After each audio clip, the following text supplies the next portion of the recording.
Ever wonder what the secret is for folks with those elite 750 plus credit scores? Well, I'll tell you, it's not luck, it's a set of really specific habits. And today, we are going to break down every single one. But before we get into the how, let's talk about the why. We all hear that a high score is good, but what does that actually mean in, dollars and cents? Let's put a real number on it. $93,960. And no, that is not a lottery ticket. That's how much you could save in interest on a pretty typical mortgage just by having a 760 FICO score instead of a 620. Just think about that for a second.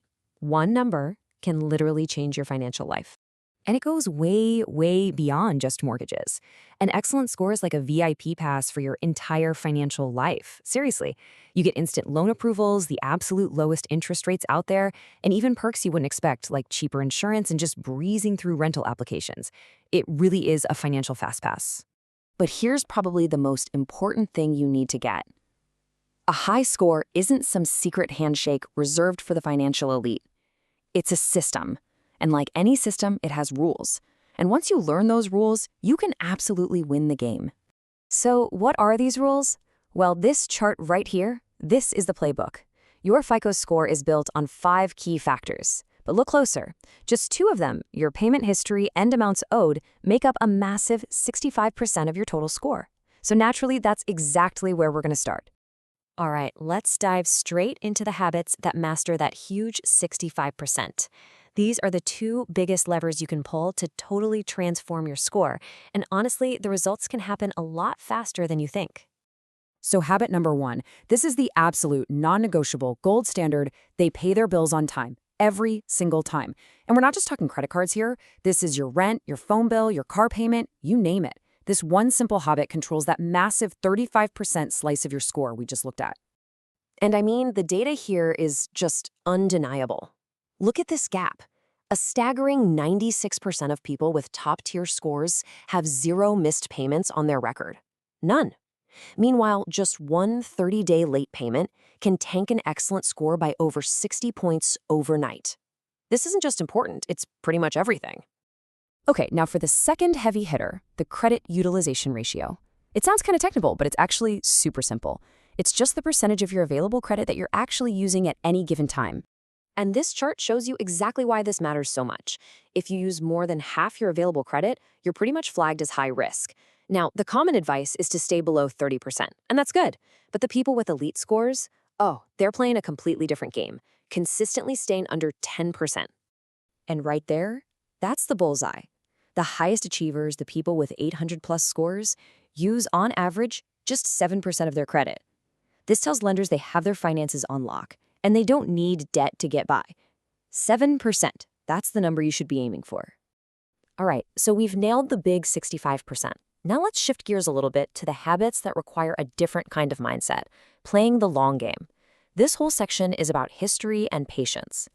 Lenders really want to see one thing above almost anything else, a long, stable history. And the data here is just eye-opening. The average account for someone with an 800-plus score is about 12 years old. And get this, their oldest account is often more than 25 years old. Time is truly your secret weapon in the credit game. So how do you use that to your advantage? Well, by avoiding a huge common mistake, closing an old credit card just because you finally paid it off. That actually hurts you. It shortens your credit history, and it shrinks your available credit, which means your utilization ratio shoots right back up. High achievers know this. They keep those old accounts open, even if they barely use them. Which brings us perfectly to habit number 4. People with elite scores are really intentional. They apply for new credit sparingly and strategically. They are never, ever tempted by that 10% off today offer you get at the checkout line. See, every time you apply for a new loan or a card, it creates a hard inquiry on your report, and that can ding your score by 5 to 10 points. A few of those in a short time, well, it looks like financial desperation to lenders. The habit is simple. Space your applications out by at least 6 months. Always think strategy, not impulse. Okay, now for the final set of habits. You can think of these as the details, the strategic moves, and the careful monitoring that separates a good score from a truly great one. Habit 5 is all about the mix. And while, yeah, it's only 10% of your score, lenders really like to see that you can handle different kinds of debt, both revolving credit, like your cards, and installment loans, like a mortgage or a car loan. It basically proves your financial versatility. Okay, now this right here is a true pro-level move. People with elite scores regularly ask for credit limit increases on their existing cards. Why? Because it's a completely free way to instantly drop your credit utilization ratio. Think about it. Your limit goes up, but your balance stays the same, so your ratio goes down. It's just that simple. 1 in 5. That's how many Americans have a serious error on their credit report, according to official data, which leads us to the final habit. They are vigilant. They monitor their credit reports all the time, looking for errors or fraud, and they dispute them immediately. After all, you can't fix a problem you don't even know you have. So, we've gone through all 7 habits. But here's the thing. These actions, they're all symptoms of something deeper. It's not just about the math, it's about the mindset. At their core, people with excellent scores see their finances through a long-term lens. They practice discipline. They avoid that trap of comparing their real life to somebody else's highlight reel on social media.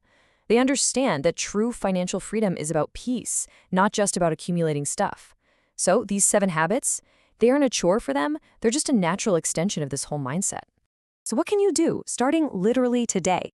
Don't get overwhelmed. The plan is really simple. Pick one. Just one of these habits. Maybe it's just checking your utilization or setting one bill to auto-pay. Put it in your calendar for this week. Then, in about a month, check your score. The progress might just surprise you. Because ultimately, your credit score is so much more than just a number. It's the financial story you're writing day by day, decision by decision. So the only question left is, what story will yours tell next month?